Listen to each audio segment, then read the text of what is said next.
Video کے نیچے subscribe کے بٹن پہ کلک کریں، بیل کے آئیکن پہ کلک کیجئے تاکہ ہر نئی ویڈیو کی نوٹیفیکیشن آپ کو مل جائے۔ اعوذ باللہ من الشیطان الرجیم، بسم اللہ الرحمن الرحیم، انما نطعمکم لوجہ اللہ لا نرید منکم جزاء ولا شکورا إنا نخاف من ربنا يوما عبوسا قمطريرا فوقاهم الله شر ذلك اليوم ولقاهم نظرة وسرورا وجزاهم بما صبروا جنة وحريرا متكئين فيها على الأرائك لا يرون فيها شمسا ولا زمهريرا ودانية عليهم ظلالها وذللت قطوفها تذليلا ويطاف عليهم بآنية من فضة وأكواب كانت قوارير من فضة قدروها تقديرا۔ 29ویں پارے کی تفسیر چل رہی ہے سورۃ الدہر۔ اس کے پچھلے 2 جمعوں میں جو ہے تقریباً 2 الگ الگ جمعوں میں اس کی بھی کچھ تفسیر آپ کے سامنے آئی ہے، اور پہلے بھی بتایا گیا ہے کہ اس سورے میں خاص طور پر اللہ تعالی جنت والوں کو کیا نعمتیں دینے والے ہیں اس کو اللہ نے بتایا ہے۔ جنت والے جب جنت میں جائیں گے تو ان کی جنت میں جانے کی وجہ کیا ہوگی، کس وجہ سے آدمی کو جنت کا داخلہ ملے گا، تو اس کو 2 آیتوں میں بیان کیا گیا۔ پہلی آیت تھی یوفون بالنذر ویخافون یوما کان شرہ مستطیرا۔ ایمان والے جنت میں اس لیے جائیں گے کیونکہ وہ منت کو یا پھر شریعت کے جو واجبات ہیں ان کو پورا کرتے ہیں، اور وہ قیامت کے دن سے ڈرتے ہیں جس قیامت کی جو برائی ہے، اس کا جو شر ہے، وہ سب کو لگے گا سوائے اس کے جس کو اللہ بچانا چاہے۔ ایک تو ایک وجہ یہ تھی۔ دوسری وجہ کیا تھی؟ غریبوں کو وہ کھانا کھلاتے تھے۔ غریبوں کو کھانا کھلانے سے مطلب صرف کھلانا ہی نہیں ہے بلکہ غریبوں کی ضرورت پوری کرنا ہے۔ جیسے آج کل سردی کا موسم ہے، بہت سارے لوگ فٹ پاتھ پہ آپ کو مل جائیں گے جو بغیر کمبل کے یا ہلکی پھلکی کمبل کے ساتھ سوئے ہوئے ہوں گے۔ ان کی ضرورت پوری کیجیے، بے گھر لوگوں کو گھر دیجیے، بھوکوں کو کھانا کھلائیے، بیماروں کی جو ہے علاج میں ان کی مدد کیجیے، قیدی کوئی ہے تو ان کی رہائی کے لیے کوشش کیجیے۔ تو یہ سوشل سروسز جو ہیں وہ ساری چیزیں اس میں آ گئیں۔ تو ہم کیا سمجھتے ہیں؟ سوشل سروس دین نہیں ہے۔ بھئی اگر کوئی آدمی غریبوں کو کھانا کھلا رہا ہے تو عام طور سے لوگ سمجھتے ہیں ایک اچھا کام ہے، لیکن اسے دین نہیں سمجھتے۔ یعنی مطلب ایسا بڑا کام جسے دین سمجھا جائے، جو عبادت ہو، عبادت کا تصور تو عام طور سے ہم اس پہ نہیں رکھتے۔ اچھا کام بول کے سمجھتے ہیں لیکن عبادت نہیں سمجھتے اس کو، جبکہ جنت میں جانے کی وجہ کیا ہے؟ غریبوں کی ضرورت کو پوری کرنا۔ جو کھلانے کی ضرورت ہو، کھلانے کی جیسی ضرورت ان کی ہو، جائز ضرورتیں، ان کی جائز ضرورتوں کو پورا کرنا، یہ جنت میں جانے کا ذریعہ ہے۔ حضرت علی رضی اللہ تعالیٰ کا واقعہ بھی گزشتہ بتایا گیا تھا۔ تو بہرحال یہ لوگ جو ہے اس طرح سے نیک اعمال کرتے تھے، ان نیک اعمال کی وجہ سے ان کو جنت میں داخلہ مل رہا ہے۔ یہ جو غریبوں کو کھانا کھلاتے ہیں، کس واسطے کھانا کھلاتے ہیں؟ غریبوں کی ضرورت پوری کرتے ہیں۔ کس واسطے ضرورت پوری کرتے ہیں؟ اس لیے نہیں کہ لوگ ان کو سخی کہیں، ان کو بہت بڑا دل والا آدمی کہیں، مالدار کہیں، نہیں، وہ تو صرف اللہ کو خوش کرنے کے لیے کیا کرتے ہیں؟ غریبوں کو کھانا کھلاتے ہیں۔ تو وہ کہتے ہیں انما نطعمکم لوجہ اللہ، اس کے سوا کچھ نہیں کہ ہم تم کو کھلاتے ہیں اللہ کی خوشی کے لیے، اللہ کی رضا کے لیے. انما، اس کے سوا کچھ نہیں، نطعمکم، ہم تم کو کھلاتے ہیں، لوجہ اللہ، اللہ کے چہرے کے لیے، یعنی اللہ کی خوشی کے لیے. لا نرید منکم، ہم نہیں چاہتے ہیں تم سے، جزاء، کوئی بدلہ، ولا شکورا، اور نہ کوئی شکریہ. ہم نہیں چاہتے ہیں تم سے کوئی بدلہ اور نہ کوئی شکر. تو یہ اخلاص ہے ایمان والے کے اعمال کا. اسی لیے حدیث میں آتا ہے کہ اگر کوئی آدمی دائیں ہاتھ سے صدقہ کرے تو بائیں ہاتھ کو بھی پتہ نہیں چلنا چاہیے. ٹھیک ہے. اس کی تفسیر علماء نے یہ بتائی ہے کہ بھئی واجب جو صدقات ہیں، زکوٰۃ ہے، صدقہ فطر ہے، قربانی ہے، ان چیزوں کو دکھا کر دو تاکہ دوسرے مالداروں کو بھی احساس ہو کہ میں بھی مالدار ہوں، مجھے اپنی مال کی زکوٰۃ دینا ہے، فلاں آدمی دے رہا میں نہیں دے رہا ہوں بول کے. تو واجب اور فرض جو چیزیں ہیں اس کو کیا کرنا ہے؟ دکھا کر دینا ہے. اور جو نفلی صدقات ہیں پتہ ہی نہ چلے کس کو کب کون کس کو دیا بول کے. ہماری وجہ سے کتنے گھروں کے چولہے جلتے ہیں وہ ہم کو معلوم ہو، ہمارے علاوہ ہماری بیوی تک کو معلوم نہ ہو. ایسے نیک کام اگر آپ کریں گے، آپ کی زندگی کا کوئی ایک نیک عمل ایسا ہو جو آپ کے علاوہ کسی کو نہیں معلوم ہو، انشاءاللہ اللہ کی ذات سے امید ہے وہ آپ کی مغفرت کے لیے کافی ہوگا. لیکن آج ماحول کیسا ہے؟ ہم کرتے کم ہیں، دکھاتے زیادہ ہیں، جس کی وجہ سے وہ عبادت ریا بن کر گناہ کا سبب بن جاتی ہے. 10 روپے کے 2 موز کسی غریب کو دیتے ہیں تو اس پر فوٹو کھینچاتے ہیں، غریب کو دیکھو میں دے رہا ہوں، بہت بڑا سخی ہوں میں بول کے. تو یہ نفلی صدقہ ہے نا. نفلی صدقات میں کیا بہتر تھا؟ چھپا کر دینا بہتر تھا، تو وہ بھی نہیں کرے. دوسری بات، وہ بیچارہ جو 10 روپے کے آپ سے یہ موز لے رہا ہے، اس کو 10,000 لوگ آپ فیس بک پہ دیکھے کہ فلاں آدمی 10 روپے کا موز بھی دوسرے سے لے رہا بول کے، تو اس کی بھی انسلٹ ہوتی نہیں ہوتی معاشرے میں؟ ارے بھائی وہ آپ سے چیزیں لیا بول کے پوری دنیا کو معلوم ہو جاتا نا. تو پہلے تو کیا معاملہ تھا؟ نیکی کر دریا میں ڈال. اب کیا ہے؟ نیکی کر کیمرے میں ڈال. نیکی کرے فوٹو اٹھا ڈال دیے. اب فیس بک پہ، واٹس ایپ پہ، جتنے سوشل میڈیا کے پلیٹ فارم ہیں سب میں شیئر کر دیے، دیکھو میں کتنا بڑا سخی ہوں بول کے. ظاہر بات ہے ایسے ہمارے، پہلی بات تو صدقات اتنے زیادہ نہیں ہیں. آج لوگوں کے اندر دینے کا مزاج نہیں ہے، جس کی وجہ سے لوگوں کے پاس ہے بھی نہیں، اور جن کے پاس ہے ان کے پاس برکت نہیں. تو دینے کا مزاج لوگوں کے پاس نہیں ہے. جو دیتے ہیں تھوڑا بہت اس میں بھی یہ حال ہے. تو لہذا ہم کو اپنے اعمال میں اخلاص اختیار کرنا چاہیے. نماز تو آدمی اخلاص میں پڑھ لیتا ہے، کمرے میں، بند کمرے میں پڑھ لیتا ہے. روزہ میں ہوں نہیں ہوں آپ کو معلوم ہوتا نہیں؟ معلوم ہوتا. بدنی عبادتوں میں تو پھر بھی اخلاص آ ہی جاتا ہے نہیں. لیکن صدقہ کرنا بولے تو میں میرے کچھ کیسا صدقہ کر لے سکتا ہوں بھائی؟ کر سکتا ہوں. روزہ رکھنا بولے تو کسی کو معلوم ہونا تبھی میرا روزہ ہوتا کیا؟ نہیں نا. نماز پڑھنا بول تو کون تو میرے کو دیکھنا تبھی میری نماز ہوتی کیا؟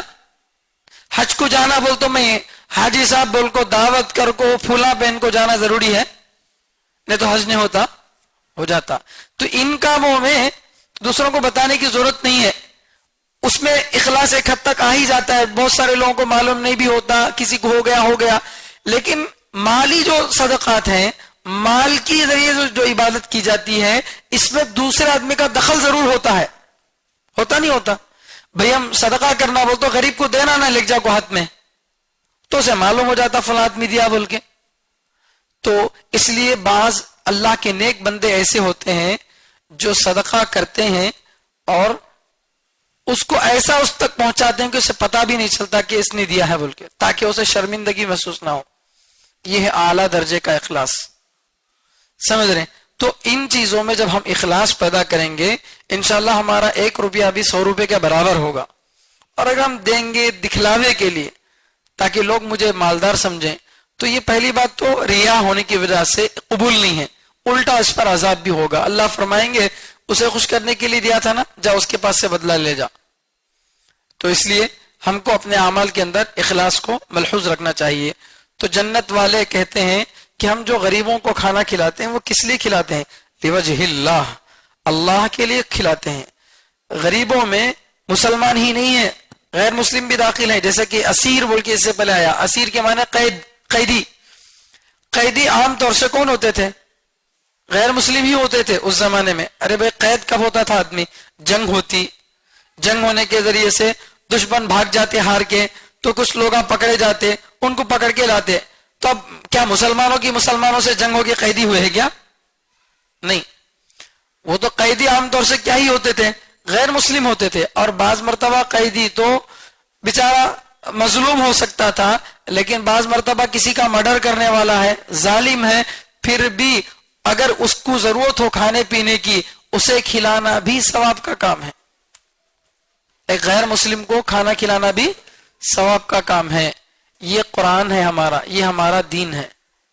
ہمارا دین یہ نہیں بولتا کہ خالی مسلمانوں کچھ کرو نہیں تو تمہارے کو ثواب نہیں ملتا، ایسا نہیں ہے۔ زکوٰۃ صرف مسلمانوں کو دینا ہے، باقی صدقے فطر کے بارے میں بھی علماء نے گنجائش دی ہے، اگر دے سکتے ہوں، کوئی مستحق ہے، مسلمان اتنے زیادہ مستحق نہیں ہے تو دے سکتے ہیں۔ اب نفلی صدقات آپ کسی کو بھی دے سکتے ہیں، بلکہ اگر کوئی محلے کا غیر مسلم ایسا ہو جسے ہم کچھ دیں گے تو اس کا دل ہماری طرف مائل ہوگا، تو پھر ایسے آدمی کو دینا بہتر ہے۔ وَالْمُؤَلَّفَةِ قُلُوبُهُمْ، قرآن میں تالیف قلوب کے لیے، یعنی دلوں کو اسلام سے انسیت پیدا کرنے کے لیے بھی کیا کیا جاتا تھا؟ خرچ کیا جاتا تھا۔ اسلامی حکومت میں جہاں مسلمانوں کو فنڈز دیے جاتے تھے، ان کو ماہانہ کچھ تعاون کیا جاتا تھا، ایسے ہی غیر مسلموں کو بھی کیا کیا جاتا تھا؟ پیسہ دیا جاتا تھا۔ کیوں؟ اس لیے کہ ان کو سمجھ میں آئے کہ بھئی اسلام ایسا مذہب ہے جو ہم اس کو نہیں مان رہے، اسے قبول نہیں کر رہے، تو بھی ہم کو وہ کیا کر رہا؟ مدد کر رہا۔ ان کے دلوں میں اسلام کی محبت آئے، اس کے لیے اگر غیر مسلم کو بھی دیتے ہیں تو وہ بھی ثواب کا کام ہے۔ تو یہ بھی دین کا کام ہے۔ دین کو ایک محدود دائرے میں رکھ کر ہم سمجھنا کہ یہی دین ہے، یہ سب سے بڑی بیوقوفی ہے۔ تو اس لیے اللہ تعالیٰ جنت کے اعمال میں بتا رہے ہیں کہ غریبوں کو کھانا کھلانا یہ بھی جو ہے دین کا بہت بڑا عمل ہے۔ غریبوں کو کھانا کھلانے میں کسی بھی غریب کو آپ کھلا سکتے ہیں، لیکن رشتہ دار اگر غریب ہو تو وہ زیادہ مستحق ہے۔ آپ کا ایک بھائی کم کماتا ہے، بچے زیادہ ہیں، اور آپ الحمدللہ زیادہ کماتے ہیں، آپ کے گھر کا خرچہ بھی زیادہ نہیں ہے، تو آپ بھائی ہونے کی حیثیت سے ایک چاول کا تھیلا ماہانہ دے دو، ایسا دو کہ بھابھی کو پتہ نہ چلے، ان کے بچوں کو بھی پتہ نہ چلے، ورنہ ان کو بھائی کے سامنے بھائی ذلیل ہوگا کہ ہمارے ابا ہمارے تایا سے پیسے لے رہے ہیں، ہمارے چچا سے پیسے لے رہے ہیں، ایسا ان کے بچوں کے دلوں میں آئے گا، پتہ بھی نہ چلے کہ کب اس نے مدد کی ہے۔ تو ایسا کرنا ہے۔ دوسرا بہترین ذریعہ مدرسہ ہے، مدرسے کے طلبہ ہیں۔ اگر کھانا کھلانا چاہتے ہیں تو اس کے لیے دوسرا بہترین مصرف کیا ہے؟ مدرسے کے طلبہ۔ کیوں؟ اس لیے کہ یہاں غریب بچہ اگر ہے تو غریب کو کھانے کا کھلانے کا ثواب تو ملا ہی، ساتھ میں وہ کھا کر قرآن پڑھے گا، دین کی باتیں سیکھے گا، اس کا بھی ثواب آپ کو ملے گا۔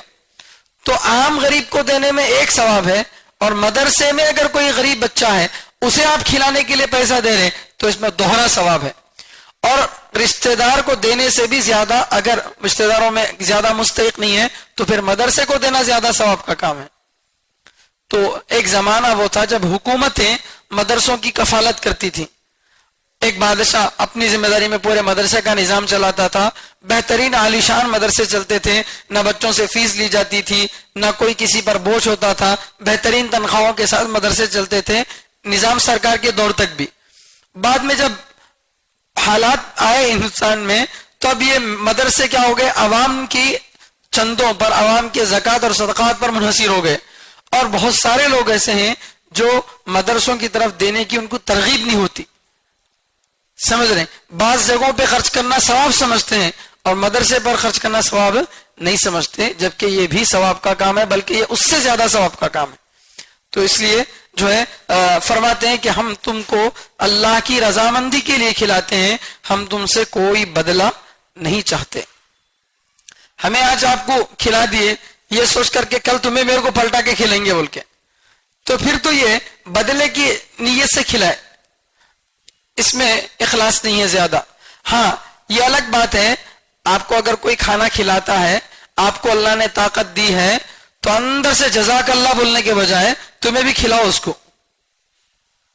سمجھ رہے, کوئی دعوت دیا, کھانا کھا لیے, انہیں اپنی حیثیت کے مطابق دعوت دیا, بریانی کھلایا, ہماری اتنی حیثیت نہیں ہے لیکن ہم چائے تو پلا سکتے ہیں, ہماری حیثیت اتنی تو ہے نا, تو ہم کم سے کم کیا کریں, اس کو چائے پلا دیں. کیونکہ حل جزاء الاحسان الا الاحسان, احسان کا بدلہ, اچھائی کا بدلہ اچھائی سے دینا ہے.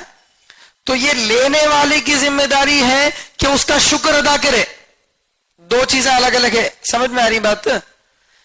دینے والا یہ نہیں بولنا کہ تو میرے کو پلٹا کو دے بدلہ, اور اسی طرح دینے والا یہ دل میں خیال بھی نہیں رکھنا کہ ارے اتنے پیسے دیا تو بھی انہیں جزاک اللہ بھی بولا نہیں, شکریہ بھی بولا نہیں, انہیں نہیں دیتا آئندہ سے اس کو نہیں. تمہیں اسے جزاک اللہ بولنے کے لیے, شکریہ بولنے کے واسطے نہیں دیے, تمہیں کس کے لیے دیے, سو اللہ کے لیے دیے. تو اللہ تعالیٰ اپنے ہاتھ میں اس کو لے کر ہی غریب کو دیتے ہیں. غریب کے ہاتھ میں صدقہ جانے سے پہلے کس کے ہاتھ میں جاتا ہے, اللہ کے ہاتھ میں جاتا ہے. تو اللہ کے لیے دیے تو انہیں دیتا نا وہاں پر اسٹیٹ بینک آف آخرت میں, اسٹیٹ بینک آف انڈیا میں نہیں, اسٹیٹ بینک آف آخرت میں وہ جمع ہوگا اور اس سے اللہ تعالیٰ وہاں پر بدلہ دیں گے. اگر ہم معمولی چھوٹی سی نیت رکھیں گے, میں دوں گا تو بدلے میں انہیں بھی مجھے دے گا, یا انہیں شکریہ بولیں گا, تو یہ اس کی نیت میں کھوٹ ہے, اس کی نیت میں کھوٹ ہے. یہ تو دینے والے کا اصول ہے, لیکن لینے والے کو کرنا کیا چاہیے. اگر آپ کو کوئی آپ کی ضرورت پہ مدد کر رہا ہے, آپ کا قرضہ ادا کر رہا ہے, کہ گھر کے کھانے پینے کی تکلیف کو دور کر رہا ہے, تو آپ اس کو کیا کریں, دعا دیں, اللہ تم کو اچھا رکھے, اللہ تم کو اس کا بہترین بدلہ دے بول کو. سمجھ رہے, تو ایسا نہیں کہ تمہیں دے رہی سو میں لے رہی ہوں سو میں تمہارے اوپر احسان کرتا ہوں تمہیں ثواب کمانے کے لیے, ایسا نہیں. تو دیکھو شریعت میں بیلنس برابر رکھا گیا. دینے والے کو بولے جزاک اللہ کی امید نہ کو رکھو, شکریہ کی امید نہ کو رکھو, بدلے کی بھی امید مت رکھو, اور لینے والے کو بول رہے کہ تمہیں اس کا شکریہ ادا کرو بول کے. تو اس سے کیا ہوگا, انہیں بولیں گا انہیں نہیں چاہیں گا, تو دونوں ایک دوسرے کے ہمدرد رہیں گے, ورنہ آپس میں اختلاف پیدا ہو سکتا ہے. اسلام کے اندر بہت اعتدال ہے احکام کے اندر. ماں باپ کو جو ہے ماں باپ کی خدمت کرنا بول کے بچوں کو بولے. اب ماں باپ کو خالی اتنا چاہتا تھا کہ ہماری خدمت کرنا بچے, ہمیں ماں باپ نہیں کیا, ہمارے پاؤں کے نیچے جنت ہے نہیں کیا بول کو. صحیح بات ہے, آپ کے پاؤں کے نیچے جنت ہے, آپ جنت کا دروازہ ہیں, لیکن جو نبی نے یہ کہا کہ ماں باپ کی خدمت کرو, اسی نبی نے یہ بھی کہا کہ بچوں کی عزت کرو. کیا بھی کہا, بچوں کی عزت کرو. بچے کو گالیاں دے رہی, جیسا بولے ویسا مار رہی, اس کی عزت باقی نہیں رکھ رہی, سمجھے, اور پھر بول رہے میرا بچہ میری بات نہیں مانتا, میرا بچہ میرا نافرمان ہو گیا بول, تو تمہیں اس کا کوئی حق ادا کرے بول کو. تو ہمارے کو کیا ملنا وہ ہم نہ یاد رہتا, ہمیں کیا دینا وہ یاد نہیں رہتا. تو دونوں کا بیلنس برابر کیا, شوہر کے حقوق بیان کرے تو بیوی کا بھی حق بیان کرے. ایک طرف کے حکام نہیں ہے, سمجھ رہے, ایک بہت لمبی بات ہے, اس پر بیان کریں گے تو گھنٹوں ہوں گے کہ اسلام میں کیسا احکام کو بیلنس کیا گیا.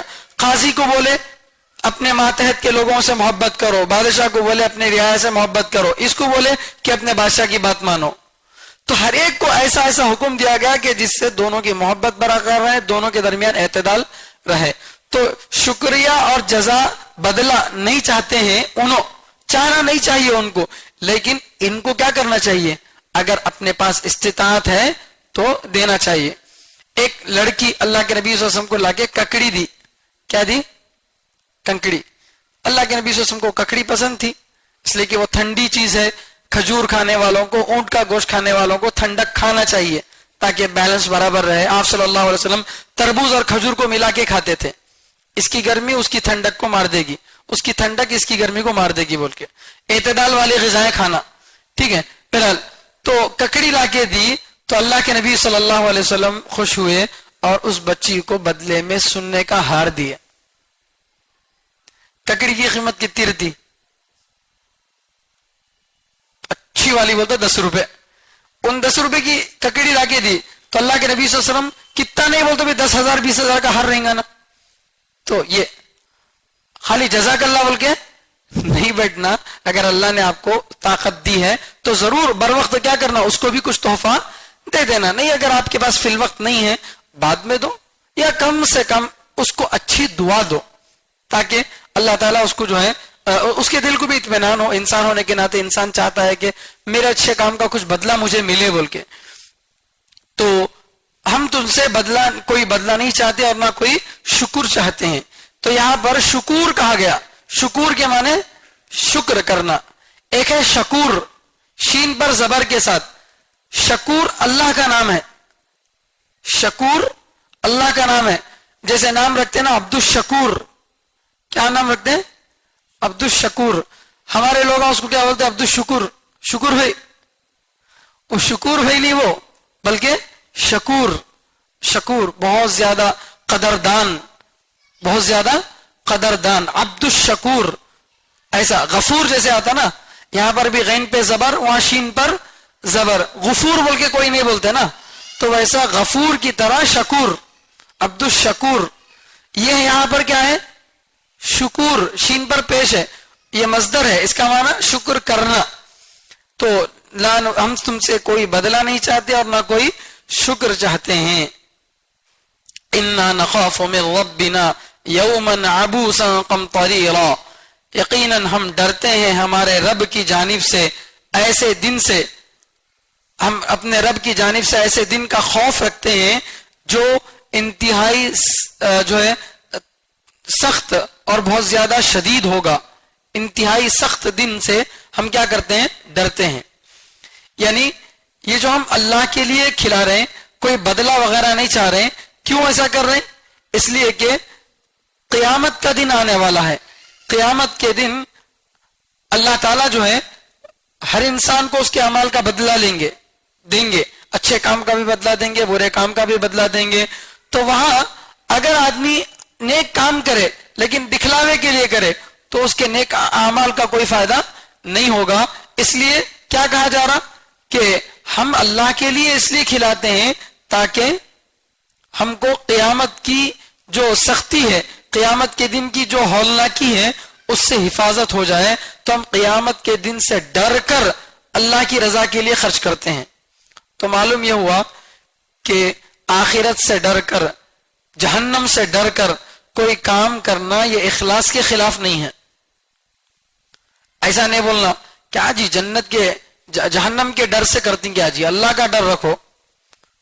قیامت سے آخرت کے دن سے ڈرتی کیا جی, اللہ کا ڈر رکھو. تو وہ قیامت سے ڈرنے کا حکم اللہ سے نہ دیے.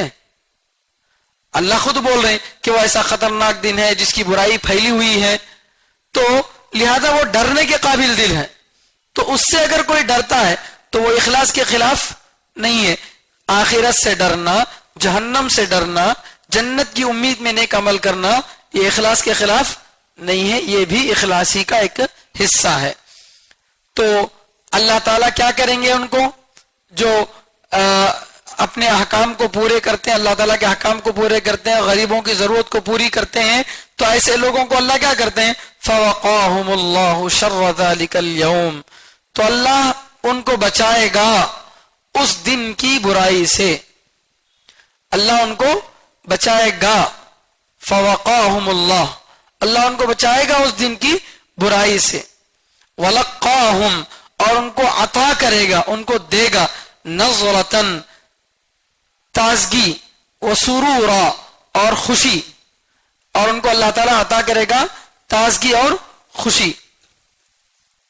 کیا مطلب؟ قیامت سے, آخرت سے ڈر کر, آخرت کی سختی سے ڈر کر یہ صرف اللہ کے لیے ہی کام کرتے ہیں. تو اس کے بدلے میں اللہ تعالیٰ کیا کریں گے؟ جو آخرت اس کی برائی پھیلی ہوئی ہے, آخرت کی لپیٹ سے کوئی بچ نہیں سکتا, اس برائی سے اللہ ان کو بچا لیں گے. ورنہ تو آخرت کا دن اتنا کٹھن ہے, اگر کسی کو حساب کتاب لے لیا جائے تو کوئی بچ نہیں سکتا. من حوسب عذب، جس کا حساب لیا جائے گا اسے تو عذاب ملے گا ہی، جس کا حساب لیا جائے گا اسے عذاب ملے گا ہی. ایمان والوں کا جو حساب کتاب ہوتا ہے وہ تو بس آگے بڑھا دینے کے لیے ہوتا ہے، ورنہ اگر ایمان والوں کا بھی ایک ایک چیز کا پل پل کا حساب لیا جائے تو پھر کوئی جنت میں نہیں جا سکتا. تو حضرت عائشہ رضی اللہ عنہا فرماتے ہیں اگر اللہ حساب لے لے فسوف یحاسب حسابا یسیرا، اللہ تعالیٰ آسان حساب لیں گے. تو آسان حساب کیسا بھائی؟ حساب لیں گے تو اللہ تعالیٰ پکڑے جائیں گے نا سب جنے بھی. کوئی زندگی کا حساب دے سکتا ہے؟ ارے بھائی اللہ تعالیٰ کی جتنی نعمتیں ہم کھا رہے ہیں، جتنی نعمتیں ہم استعمال کر رہے ہیں، کیا ان نعمتوں کا ہم زندگی بھر شکر ادا کر سکتے ہیں؟ ہم بات کرتے وقت میں یا تو سانس لے رہے ہیں یا تو سانس چھوڑ رہے ہیں، دونوں بھی نہیں ہے ایسا کوئی وقت ہے؟ نہ سانس لے رہے ہیں نہ سانس چھوڑ رہے ہیں، ایسا کوئی وقت ہے؟ تو ہر وقت جاگتے بیداری میں، ہر وقت سوتے ہوئے، ہر وقت میں کیا ہے؟ یا تو سانس لے رہے ہیں یا تو چھوڑ رہے ہیں، دونوں بھی نعمت انشاء اللہ کی ہے نہیں. خالی سانس اوپر اوپر چڑھتی ہے تو بھی مشکل، یا سانس رک گئی ہے تو بھی مشکل. ہر وقت ہم دیدہ گھماتے رہتے ہیں، اس کے اندر اللہ نے پانی دیا ہے. ایسی باریک باریک نعمتیں ہیں، اگر اس کو گنائیں گے اور اس کی ایک ایک نعمت کا شکر ادا کریں گے تو انسان ایک نعمت کا بھی شکر ادا نہیں کر سکتا. تو لہذا اللہ تعالیٰ اپنے فضل سے کیا کریں گے؟ جنت میں داخل کریں گے. اس دن کی برائی سے ان جنت والوں کو کیا کر لیں گے؟ اللہ بچا لیں گے. اچھا، برائی سے بچ جانا یہ خود بہت بڑی راحت ہے. برائی سے بچ جانا یہ خود بہت بڑی راحت ہے. ایک آدمی کو جیل میں جاتا بول کے ڈر تھا، جیل میں جاتا بول کے ڈر تھا، پھانسی کی سزا ہوتی بول کے ڈر تھا. بعد میں معلوم ہوا الحمدللہ نہ جیل جانے کی ضرورت ہے نہ پھانسی کی سزا ہوتی اسے بول کو. اب وہ آدمی کو ساکو پوچھو کیا سکی روٹی چٹنی کھا کو بھی انہیں خوش رہتا؟ کئی کو بس لے رہے بھائی، اللہ میاں کیا کرا، جیل سے تو بچایا نا، پھانسی کی سزا سے تو اللہ کیا کرا، بچایا نا. بول برائی سے بچنا خود ایک بہت بڑا اللہ کا تحفہ ہے، لیکن اللہ صرف برائی سے نہیں بچائیں گے، برائی سے بچانے کے ساتھ چہرے میں تر و تازگی دیں گے، دل میں خوشی عطا فرمائیں گے. سمجھ رہے؟ تو برائی سے بچانا اور پھر وَلَقَّهُمْ نَظْرَةً وَسُرُورًا، اور ان کو اللہ تعالیٰ عطا کریں گے تر و تازگی اور خوشی، تر و تازگی اور خوشی عطا فرمائیں گے. تازگی کہاں ہوتی ہے؟ چہرے پہ. آدمی جب خوش ہوتا ہے تو اس کے چہرے سے پتہ چل جاتا ہے کہ آدمی خوش ہے، چہرہ اس کا کھلا ہوا رہتا. اور اگر غمزدہ ہے تو پتہ چل جاتا، آدمی دیکھتے کیا بھائی اتنا اپسیٹ نہیں تمہیں بول کے پوچھتا. تو یہ چہرے میں تازگی یہ بہت بڑی چیز ہے، اور دل میں خوشی یہ بھی اللہ کی بہت بڑی نعمت ہے. تو دل کا چین بھی ملے گا، چہرے کا نور بھی اس کو ملے گا. دونوں چیزیں اللہ تعالیٰ اس کو عطا فرمائیں گے. کن کو؟ جنت میں جانے والوں کو. اچھا، وَجَزَاهُمْ بِمَا صَبَرُوا جَنَّةً وَحَرِيرًا، یہ تو جہاں جو ہے قیامت کے عذاب سے ان کو بچا لیا جائے گا، چہرے میں تازگی، دل میں سکون عطا فرمائیں گے. اور یہ سب چیزیں کس وجہ سے ان کو دی جا رہی ہیں؟ یہ نعمتیں کیوں دی جا رہی ہیں؟ وَجَزَاهُمْ، اللہ ان کو بدلہ دے گا، بِمَا صَبَرُوا، ان کے صبر کی وجہ سے، ان کے صبر کی وجہ سے اللہ ان کو بدلہ دے گا. کس چیز کا؟ جنت و حریرا، باغ کا اور ریشم کا. جنت کے معنی باغ، حریر کے معنی ریشم. باغ اور ریشم کا اللہ تعالیٰ ان کو کیا کریں گے؟ بدلہ دیں گے. صبر کس کو بولتے ہیں؟ اس سے پہلے بھی میں نے بتایا ہے، 3 چیزوں کا نام صبر ہے. صبر علی الطاعات، صبر عن المعاصی، صبر علی البلاء. مصیبت پہنچنے پر اپنے آپ کو جمع کر رکھنا، یہ بھی صبر ہے.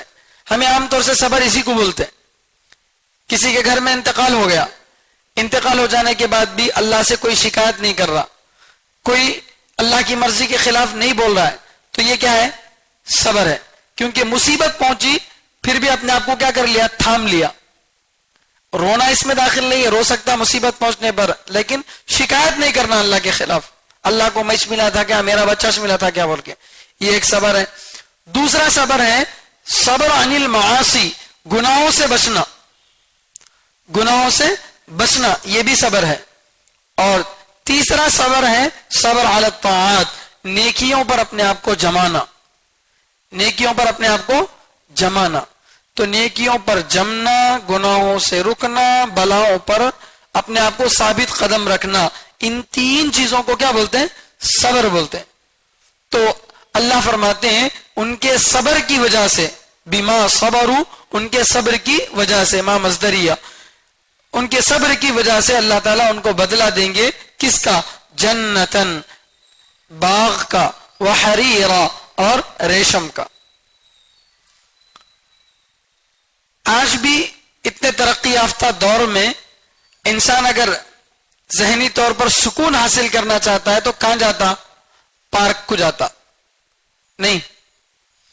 سٹی میں بڑی بڑی بلڈنگاں ہیں، بڑے بڑے زبردست چوڑے روڈاں ہیں، بڑی بڑی ہوٹل ہیں، کھانے پینے کی ہر چیز کی سہولت رہتی، مگر پکنک کو کہاں جاتے؟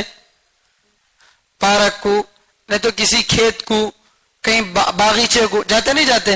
کہیں کو ہریالی کی جگہ پہ گئے تو ذرا وہاں کی اچھی تازی ہوا ملتی، ہریالی دیکھ کر انسان کی طبیعت میں ایک بشاشت پیدا ہوتی ہے. نہیں، صبح صبح آپ کھیتوں کے پاس سے گزرو، اتنی تازہ ہوا آپ کو ملتی، طبیعت میں ایک دم نشاط پیدا ہو جاتا، آدمی صحت مند بن جاتا. شہر کی آب و ہوا صحت مند نہیں ہوتی، قریوں کی آب و ہوا صحت مند ہوتی ہے. تو آج بھی اتنے ترقی یافتہ دور میں بھی لوگ جاتے ہیں تو کہاں جاتے ہیں؟ ہریالی کی جگہ پہ جاتے ہیں. ہریالی اتنی اہم ہے کہ ہر حکومت ہر گاؤں میں کیا کرتی؟ اپنی طرف سے درختہ لگانے لگاتی تاکہ شہر کیا دکھے؟ خوبصورت دکھے. ارے ہے نہیں، روڈ پہ خوبصورتی کے واسطے دو روڈوں کے بیچ میں ڈیوائیڈر رہتا نا، ڈیوائیڈر پہ کیا لگاتے؟ جھاڑا لگاتے، گھاس لگاتے. کیا واسطے؟ خوبصورت بھی دکھنا، اس سے فائدہ بھی ملنا، اس سے ہوا تر و تازہ ملنا، ہے نہیں. تو آج بھی اتنے ترقی یافتہ دور میں اے سی میں وہ مزہ نہیں آتا جو مزہ باغ کی ٹھنڈی ہوا میں آتا ہے. وہ صحت کے لیے مفید ہے، یہ صحت کے لیے مضر ہے. تو یہ بات آج 1400 سال کے بعد بھی ہم کو سمجھ میں آتی ہے. تو ذرا عربوں کے بارے میں سوچو، جن کے یہاں صرف پہاڑ ہی پہاڑ، جن کے پاس صرف کیا ہی تھے؟ پہاڑ ہی پہاڑ تھے، ان کے پاس ہریالی بہت کم تھی. تو ایسے لوگوں کو اگر کہا جاتا اللہ تم کو بدلے میں کیا دیں گے؟ باغ دیں گے، تو ان کا دل تو اور باغ باغ ہو جاتا ہے نہیں. ارے جن کے پاس ہر جگہ جدھر آپ نظر دوڑو وہاں ریت ہی ریت ہے. مکۃ المکرمہ میں آپ شہر سے، مکہ شہر سے 5-7 کلومیٹر دور جاؤ تو آپ کو پہاڑا شروع ہو جاتے. مسجد عائشہ جہاں سے عمرے کا احرام باندھتے لوگ، مسجد عائشہ بڑی مشکل سے 7 کلومیٹر 8 کلومیٹر ہے، لیکن مسجد عائشہ جانے کے راستے میں آپ کو جگہ جگہ پہاڑاں دکھیں گے. تو 1400 سال کے بعد، اتنا کاٹم کٹی ہونے کے بعد، شہر کو پھیلانے کے بعد، بلڈنگاں بنانے کے بعد بھی آج مکے میں اتنے پہاڑ ہیں. مدینہ منورہ میں وہاں پہاڑ اتنا بڑا، اللہ اکبر. تو وہاں پہاڑ ہی پہاڑ، ریت ہی ریت. اگر ریت میں کوئی آدمی چلے گیا تو اسے سمجھ میں نہیں آتا روڈ کہاں ہے بول کے. تو ایسے ریگستان میں رہنے والوں کو، پہاڑستان میں رہنے والوں کو اگر کہا جائے کہ تم کو کیا ملے گا بدلے میں؟ باغ ملے گا، تو ان کا دل باغ باغ ہو جاتا نہیں ہو جاتا؟ تو اب ہمارے کو باغ کی قدر شاید اتنی زیادہ نہیں ہوتی، اگرچہ آج بھی باغ کی بہت بڑی قدر ہے. جیسے میں نے بتایا کہ ریفریشمنٹ کے لیے آدمی اپنے دل کو اچھا کرنے کے لیے ایسی جگہوں پہ پکنک کا پلان بناتا ہے نہیں. تو شہر والوں کو بھی اسی جگہ سکون ملتا ہے اور عام لوگوں کو بھی کیا ہوتا وہاں پر سکون ملتا ہے. تو اس زمانے کے لوگوں کو بدرجہ والا ملتا تھا. تو قرآن میں جو نعمتیں بتائی گئی ہیں، میں بار بار آپ سے یہ بات کہا ہوں کہ یہ وہ نعمتیں ہیں جو ہر زمانے کے لوگ سمجھ سکتے ہیں، ہر زمانے کے لوگ سمجھ سکتے ہیں، خاص طور پر عرب کے لوگ سمجھ سکتے ہیں. کیونکہ قرآن سب سے پہلے کس پر اترا تھا؟ عرب کے لوگوں پر. وہ اگر اس کو سمجھ جاتے تو پھر باقی دنیا کو ان کو وہ سمجھا دیتے. تو اس لیے ایسی نعمتوں کو بتایا گیا جو ان کو سمجھ میں آئیں گی. اگر اللہ تعالیٰ ہندوستان والوں کو یہ بولتے کہ اللہ تعالیٰ اس کے بدلے میں تمہارے کو کیا کریں گے, مثال کے طور پر سننے کا پہاڑ دیں گے, پیٹرول کا دریا دیں گے, تو اتنا خوش ہو جاتے ابا پیٹرول خریدنے کی ضرورت ہی اتنے لیول کو, کیونکہ یہ چیز ہمارے پاس نہیں ہے نا. نہیں ہے سو چیز دیے تو کیا ہوتی ہے آدمی کو قدر زیادہ رہتی ہے. سو چیز دیے تو کشمیر والوں کو لے جا کو سیب دیو سائڈ میں رکھو بولتا انہیں, عرب کے لوگوں کو لے جا کے کھجور دیو سائڈ میں رکھو بولتا ہے نہیں, کرنول والوں کو چاول دیو کوئی قیمت نہیں ہے, ہماری پیداوار ہے وہ اللہ کو ہم نہ دیتے کیا ہو تمہیں بول کو ہے نہیں. تو جو ہمارے پاس ہے اس کی قدر اتنی زیادہ نہیں رہتی, ان کے پاس یہ نہیں تھا. اور ریشم کا کپڑا کوئی دیکھیں, ریشم کا کپڑا دیکھیں, آپ لوگوں تو بچے ہیں, میں بھی نہیں دیکھا اب تک, شاید بہت سارے لوگ سننے والے بھی نہیں دیکھے ہوں گے, چھوئے بھی نہیں ہوں گے, اس کو دیکھے بھی نہیں ہوں گے. اور دنیا کا ریشم تو خیر اس میں دوغلا پن ہو سکتا ہے, جنت کا ریشم انتہائی قیمتی کپڑا اللہ تعالیٰ ان کو کیا کریں گے, پہنائیں گے. سمجھ رہے؟ تو ریشم کا کپڑا بڑا ہی مفید, لیکن مرد کے لیے کیا ہے وہ حرام ہے, مرد نہیں پہن سکتا. جنگ کے موقع پر پہن سکتا یا پھر بعض خاص موقعوں پر ریشم پہن سکتا, ورنہ عام موقعات میں نہیں پہن سکتا. فتاوی شامی کے اندر لکھا ہوا ہے کہ اگر برفیلے علاقے میں کالے کپڑے, ریشم کے کالے کپڑے کی پٹی اگر آدمی آنکھوں پر بندھ لے تو جائز ہے. یہ بات لکھی ہوئی ہے, میں پڑھا تھا 2016 میں مفتی کورس کرتے وقت میں, مگر مجھے سمجھ میں نہیں آیا برفیلے میدان میں ریشم کا کالا کپڑا پہننے کی کیا ضرورت پڑتی بول کے. میں اس کے بعد شملہ گیا, منالی گیا. صبح جب ہم برف کی جگہ پہ پہنچے تو انتہائی سفید برف, اس پہ جب دھوپ کی روشنی پڑی تو اتنا زیادہ برف چمک رہا تھا کہ دیکھنا مشکل تھا سامنے. تو لوگ کالا چشمہ لگا لے رہے تھے, سمجھے؟ وہی کالے چشمے کا بدل اس زمانے میں کیا تھا, کالا ریشم. تو کالے ریشم کا کپڑا اگر آنکھوں پہ باندھ لیتے تو وہ برف کے اوپر دھوپ پڑی تو اس کو دیکھنا کیا ہوتا, آسان ہوتا, ورنہ آدمی نگاہ نہیں ٹکا سکتا. تو ایسی بعض جگہ جہاں پر ریشم کو استعمال کرنے کی اجازت دی گئی ہے, ورنہ عام طور سے مرد کے لیے ریشم کا استعمال کرنا جائز نہیں ہے. تو چونکہ دنیا میں اللہ نے اس سے محروم رکھا تھا, وہ نعمت اللہ تعالیٰ کہاں دیں گے, جنت میں دیں گے. وہ نعمت اللہ تعالیٰ جنت میں دیں گے. تو اس لیے دنیا میں شراب سے منع کیا گیا, غیر محرم کو دیکھنے سے منع کیا گیا, یا جن چیزوں سے بھی منع کیا گیا اسے یہ سمجھ کر کہ اگر دنیا میں رکوں گا تھوڑی سی زندگی میں تو اللہ تعالیٰ آخرت میں مجھے کیا کریں گے, اس سے بہتر چیز دیں گے. تو انشاءاللہ اللہ تعالیٰ اس کو دنیا میں چونکہ اللہ کے حکم کی وجہ سے رکا تھا, آخرت میں وہ سب چیزیں سب بدلہ اس کو دیں گے. تو اللہ تعالیٰ ان کو ان کے صبر کی وجہ سے, ان کے گناہوں سے رکنے, نیکیوں پر جمنے کی وجہ سے باغ اور ریشم کا کیا کرے گا, ان کو ریشم کے صورت میں ان کو بدلہ دیں گے. اچھا, جنت والوں کی حالت کیا ہوگی؟ جنت والے جب جنت میں جائیں گے تو اس وقت ان کی حالت کیا ہوگی؟ کیا وہ وہاں جانے کے بعد کچھ کام وام کرتے ہوں گے؟ کیا ان کی یہ ہوگی؟ تو بتا رہے متکئین فیہا علی الارائک, اس حال میں کہ وہ اس میں مسہریوں پر ٹیک لگائے ہوئے ہوں گے.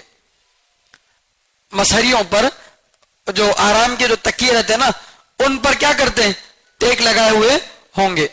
ایک تو آرام کی وجہ سے بھی اور دوسرا عزت کی وجہ سے بھی. ٹیک لگا کر بیٹھنا ایک تو آرام کی دلیل ہے اور دوسرا عزت والا ہونے کی دلیل ہے. استاد کے سامنے بچہ ایسا ٹیک لگا کے بیٹھ سکتا کیا؟ کیا بولتے لوگ, کیا بھائی بے عزت آدمی ہے, نہیں بولتا. نہیں, بڑے اللہ والوں کے سامنے ایسا نہیں بیٹھتے. کیوں؟ ٹیک لگا کے بیٹھنا ایک عزت کی دلیل ہے اور دوسرا آرام کی دلیل ہے. تو اللہ ان کو وہاں عزت بھی دیں گے, آرام بھی دیں گے. وہ راؤنڈ ٹیبل جیسے ہوتا نا, آج ہماری پارلیمنٹ کیسی بنتی بولو, راؤنڈ. کوئی پارلیمنٹ ایسی ہے کیا کہ جس میں ایک کی پیٹھ کے پیچھے ایک ہو, جو بیچ میں بیٹھنے والا آدمی ہے اس کا چہرہ نظر نہ آتا, ایسا ہے کیا؟ نہیں, بلکہ ہر ایک کو کیا ہوتا, ایک دوسرے کا چہرہ قریب, جیسے کرکٹ گراؤنڈ بنتا نہیں, کرکٹ گراؤنڈ جیسے گول بنتا ہے جس میں ایک دوسرے کو دیکھ سکتے ہیں، تو اگر بات چیت کے وقت میں ایک دوسرے کے آمنے سامنے ہو تو اس کا مزہ الگ ہے. کار میں ہم جا رہے ہیں، سامنے کی سیٹ پہ 2 بیٹھی، بیچ کی سیٹ میں 3 بیٹھی، پیچھے کی سیٹ میں 3 بیٹھی، تو نہ سامنے والا منڈی پلٹا کو دیکھنا، پیچھے والا آگے جھک کو بات کرنا نہیں. کتنی دیر بات کر سکتا انہیں؟ اگر اس کے بجائے آمنے سامنے بیٹھے ہوئے ہوں گے تو بات کرنے میں مزہ آئے گا نہیں آئے گا؟ ٹرین میں بیٹھتے دیکھو، ٹرین میں کیسا رہتا، سیٹ آمنے سامنے رہتی تو گھنٹے بات کرتے، نہ منڈی دکھتی نہ پیٹ دکھتی. کئی کو یہ بات کرنے میں آسان طریقہ، اتنی بھی راحت کا اللہ نے وہاں انتظام کیا ہے. یعنی آرام کا اتنا چھوٹا پوائنٹ وہ بھی اللہ نے مس نہیں کیا. متکئین فیہا، اس حال میں کہ ٹیک لگائے ہوئے ہوں گے جنت میں، علی الارائک، مسہریوں پر، آرام کے تکیوں پر وہ ٹیک لگائے ہوئے ہوں گے. لا یرون فیہا شمسا ولا زمہریرا. جنت کا کلائمیٹ کیسا ہوگا، جنت کا موسم کیسا ہوگا، تو اس پر اللہ تعالیٰ فرما رہے ہیں لا یرون فیہا شمسا ولا زمہریرا. وہ جنت میں نہیں دیکھیں گے سورج کو. سورج سے مراد دھوپ، جنت میں دھوپ کو نہیں دیکھیں گے. ولا زمہریرا، اور نہ ہی انتہائی سخت سردی کو. جنت میں نہ زیادہ تیز دھوپ ہوگی نہ زیادہ سخت ٹھنڈ ہوگی، بلکہ معتدل موسم ہوگا، درمیانی کلائمیٹ. سمجھے؟ یہ بھی عرب کے لیے بہت بڑی بات ہے. ہمارے پاس کرنول میں جو سردی ہوتی ہے اس میں سویٹر پہننے کی اتنی ضرورت پڑتی کیا بھائی؟ کتنی سخت سردی آئی تو بھی کتنے لوگ آپ کو ایسے دکھیں گے جو بغیر سویٹر کے بھی کیا کرتے، آرام سے پھرتے رہتے. کیونکہ ہمارے پاس کی سردی اتنی زیادہ سخت سردی نہیں، اور ہماری گرمی میں کہ ہر آدمی کو جو ہے اے سی کی ضرورت پڑتی کیا نہیں. ہمارے پاس گرمی رہتی لمٹ سے 40-42 ڈگری، آگے تو بہت زیادہ گرمی، وہاں 56 ڈگری رہتی ہے نہیں. اس مرتبہ حج میں تقریباً 56 تک ڈگری تھی. تو اتنی خطرناک گرمی رہے تو ویسی خطرناک گرمی، اور سردی رہی تو ایسی خطرناک سردی کہ آدمی ٹھٹر جائے. ان کے پاس درمیانی والا موسم بہت کم ہے. ہمارے پاس اللہ تعالیٰ جو ہے بارشوں کا بھی موسم رکھا، اور سردی کا بھی موسم رکھا، گرمی کا بھی موسم رکھا. موسم پتجھڑ، 4 موسم ہمارے پاس آتے، لیکن عرب میں یہ 4 موسم نہیں رہتے، زیادہ یا تو سردی یا تو گرمی. اب ایسے لوگوں کو بولے کہ بھئی تمہارے کو بنگلور جیسا کلائمیٹ ملے گا، لوگ گرمی میں کہاں جاتے؟ بنگلور جاتے، اوٹی جاتے. کیا واسطے؟ نہ زیادہ سردی نہ زیادہ گرمی. تو ایک چھوٹی سی جنت، چھوٹا سا ایک دنیا کا شہر ایسا ہے کہ لوگ اس کی طرف اپنے گھر میں اے سی رکھ کر بھی کیا کرتے ہیں. بڑے بڑے مالداروں کو ہمیں دیکھیں، ہمارے مدرسے مفتاح العلوم کے جو ہاشم صاحب ہیں کیہج کمپنی کے مالک، انہوں کیا کرتے، ان کے وشارم میں بڑے بڑے گھر ہیں، میل وشارم میں، لیکن گرمی کی دنوں میں 2 مہینے وہاں چلے جاتے تھے. حالانکہ کیا اے سی کی کمی نہیں، ہر جگہ اے سی، مگر اس کے باوجود بھی 2 مہینے جا کے گزارتے تھے وہاں. کیوں؟ ذرا کلائمیٹ معتدل رہتا، بخار، سردیاں، کھانسی، بخار نہیں آتا بلکہ. تو کلائمیٹ کا معتدل ہونا بہت بڑی نعمت ہے. اللہ فرما رہے ہیں وہ جنت کا ماحول ایسا ہوگا، نہ اس میں وہ سورج کو دیکھیں گے اور نہ انتہائی سخت سردی کو دیکھیں گے، درمیانی موسم ہوگا. زمہریر کا دوسرا ترجمہ کیا گیا چاند. تو نہ جنت میں سورج ہوگا نہ چاند، پھر سورج بھی نہیں چاند بھی نہیں، تو لائٹنگ کیسے آئیں گی؟ تو اب دیکھو بھئی، ہمارے کچھ مسجد میں بیٹھے ہمارے کو چاند ہے نہ سورج ہے، پھر بھی مسجد میں روشنی ہے نا. ہمیں کرنٹ کے ذریعے لائٹ بنا لیے، کیا اللہ تعالیٰ کے لیے کوئی مشکل ہے؟ کوئی نورانی مخلوق، کوئی نورانی چیز ہوگی جو نہ سورج ہے نہ چاند ہے، پھر بھی اس کے ذریعے سے جنت میں کیا ہے؟ روشنی ہے. تو یہ جو ہے جنت کی نعمتیں. جنت کے پھل کیسے ہوں گے اس کو آگے بتایا جا رہا. چونکہ وقت تقریباً ختم ہونے کو آ رہا ہے، اس لیے یہیں پر اپنی بات کو مکمل کرتا ہوں. اللہ تعالیٰ سے دعا ہے کہ اللہ تعالیٰ ہم سب کو صرف اللہ کی رضامندی والے اعمال کرنے کی توفیق عطا فرمائے. اللہ تعالیٰ ہم سب کے جنت میں داخلے کو آسان فرمائے. جنت کی نعمتوں کو ہم سب سے جنت کی نعمتوں سے ہم سب کو مستفید فرمائے. آمین. سبحان اللہ و بحمدہ، سبحانک اللہم.